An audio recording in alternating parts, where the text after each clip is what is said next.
Hello, నేను విశేషరావు. చంద్రబాబు నాయుడు గారు ఆంధ్రప్రదేశ్ అభివృద్ధి కోసం 2047 విజన్ తయారు చేశారు. స్వర్ణాంధ్ర 2047 అనే ఒక ట్రాక్ని తయారు చేశారు. దాన్ని ఎవరు తయారు చేశారు, ఎవరి చేత తయారు చేయించారంటే బోస్టన్ కన్సల్టెన్సీ అనేటువంటి దాని ద్వారా తయారు చేయించారు. ఈ బోస్టన్ కన్సల్టెన్సీ గతంలో కూడా విజన్లో తయారు చేయటంలో ఎక్స్పర్ట్. ప్రపంచవ్యాప్తంగా అనేక కంపెనీలు కానీ అనేక ప్రభుత్వాలు కానీ ఆ సంస్థతోటి విజన్ డాక్యుమెంట్ని తయారు చేయించుకుంటాయి. అందుకే చంద్రబాబు నాయుడు గారు ఆంధ్రప్రదేశ్ అభివృద్ధి కోసం బోస్టన్ కన్సల్టెన్సీ ద్వారా ఒక విజన్ డాక్యుమెంట్ని తయారు చేయించారు. దాంట్లో ఉన్నటువంటి అంశాలు ఏవైతే ఉన్నాయో అవి పక్కా ఇంగ్లీష్లో ఉన్నాయి. ఏ హార్వర్డ్ లేదంటే స్టాన్ఫోర్డ్ యూనివర్సిటీలో ఉండేటువంటి స్టాండర్డ్ ఇంగ్లీష్, ఆ స్టాండర్డ్ ఇంగ్లీష్లో అది ఉంది. ఆ డాక్యుమెంట్ అంతా కూడా, విజన్ డాక్యుమెంట్ మొత్తం కూడా అది చదివి అర్థం చేసుకోవడం అనేది హై అండ్ పీపుల్, బాగా హై ఇంగ్లీష్ ఉండేటువంటి వాళ్ళకి అర్థమవుతుంది, మామూలు వాళ్ళకి అర్థమయ్యేటువంటి పరిస్థితి ఉండదు అని చెప్పి అంటూ ఉన్నారు. ఇప్పుడు దాని మీద అలాంటి విమర్శలు వస్తున్నాయి. అయితే ఈ విజన్ డాక్యుమెంట్ని గ్రామ స్థాయికి తీసుకువెళ్ళాలనేది చంద్రబాబు నాయుడు గారి యొక్క లక్ష్యం. మళ్ళీ 2029లో అధికారంలోకి రావాలంటే ఈ విజన్ డాక్యుమెంటు సామాన్య పౌరునికి కూడా, మారుమూల గ్రామంలో ఉండే వాళ్ళకి స్పష్టంగా అర్థం కావాలి. దాన్ని మీరు విశదీకరించండి అని చెప్పి నాయకులకి అలాగే యంత్రాంగానికి, అధికారులకి చెప్పారు.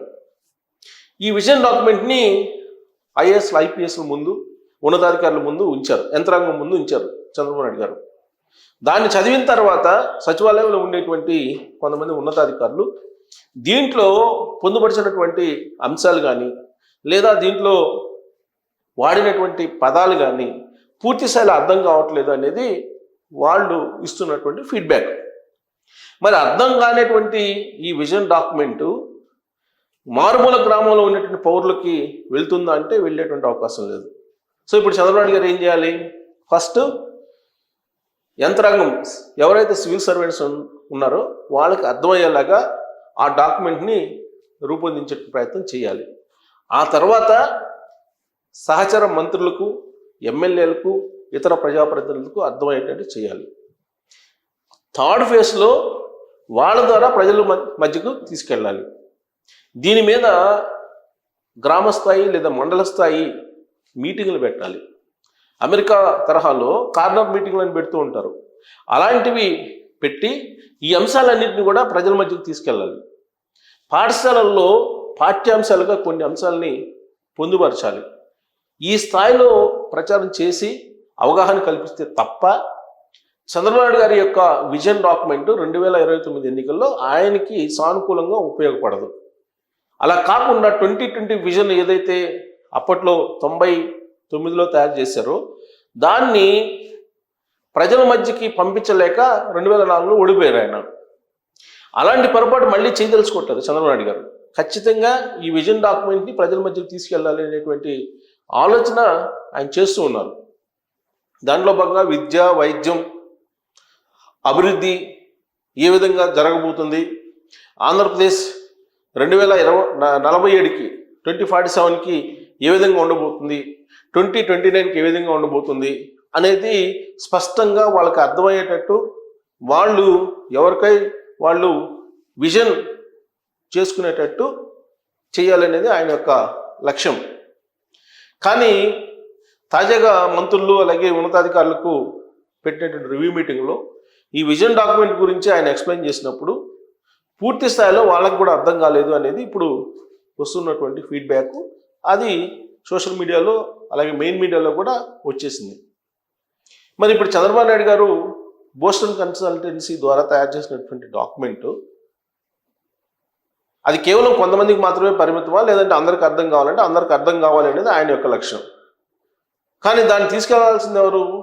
ఎడ్యుకేటివ్ సిస్టమ్ తీసుకెళ్ళాలి, లెజిస్లేషన్ సిస్టమ్ తీసుకెళ్ళాలి.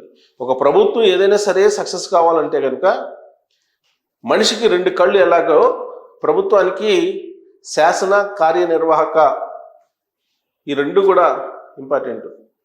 ఈ రెండింటినీ మొత్తం సమాజానికి 4 స్తంభాలు అనుకుంటే ఈ 2 ప్రధానమైనటువంటి పిల్లర్స్ శాసన కార్యనిర్వాహక వ్యవస్థలు. ఈ కార్యనిర్వాహక వ్యవస్థ శాసన వ్యవస్థకు సపోర్ట్ చేయాలి. శాసన వ్యవస్థ కార్యనిర్వాహక వ్యవస్థతో కోఆర్డినేట్ చేసుకోవాలి. ఏమాత్రం మిస్ఫైర్ అయిందంటే ఈ రెండు వ్యవస్థల మధ్య ఆ ప్రభుత్వం ఫెయిల్యూర్ అవుతుంది.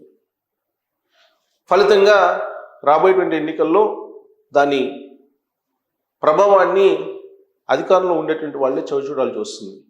కాబట్టి కార్యనిర్వాహక వర్గాన్ని సమన్వయం చేసుకుంటూ వెళ్లాల్సిన బాధ్యత శాసన వ్యవస్థలో ఉన్నటువంటి వాళ్ళకి ఉంది. అందుకే ఇప్పుడు బోస్టన్ కన్సల్టెన్సీ తయారు చేసినటువంటి డాక్యుమెంట్ని ముందు కార్యనిర్వాహక వ్యవస్థకు అర్థమయ్యేలాగా పాఠాలను లేదంటే శిక్షణ తరగతులను నిర్వహించాలి. వాళ్ళకి అర్థమైతే ఆ తర్వాత పౌరులకు అర్థమయ్యేలాగా వాళ్ళు చెప్తారు. టీచర్కి అర్థమైతే పిల్లలకి అర్థమయ్యేలాగా చెప్తారు. టీచర్కే అర్థం కాకపోతే పిల్లలకి అర్థమయ్యేలాగా చెప్పలేరు, పైగా కన్ఫ్యూజ్ చేస్తారు. చెప్పాల్సింది ఒకటైతే మరొకటి చెప్తారు. దాంతో అనుకున్నది ఒకటి అయినది ఒకటి అన్నట్టుగా అయిపోతుంది. అలాంటి పరిస్థితి రాకుండా ఫస్ట్ కార్యనిర్వాహక వ్యవస్థకి పూర్తి స్థాయిలో బోస్టన్ కన్సల్టెన్సీ ఇచ్చినటువంటి 2047 విజన్ని అర్థమయ్యేలాగా చెప్పాలి. శిక్షణ తరగతులు కూడా పెట్టాల్సినటువంటి అవసరం ఉంది. ఆ తర్వాత వాళ్ళ ద్వారా ఎవరైతే మంత్రులు ఎమ్మెల్యేలు వాళ్ళు ఉన్నారో వాళ్ళకి అర్థమయ్యేటట్టు మండల స్థాయి లీడర్కి, జిల్లా స్థాయి లీడర్లకి, నియోజకవర్గ స్థాయి లీడర్లకి, గ్రామ స్థాయి లీడర్లకు కూడా ఫస్ట్ అర్థమయ్యేటట్టు చేయాలి. ఆ తర్వాత సామాన్య పౌరులకి అర్థం అయ్యేలాగా చెప్పాలి.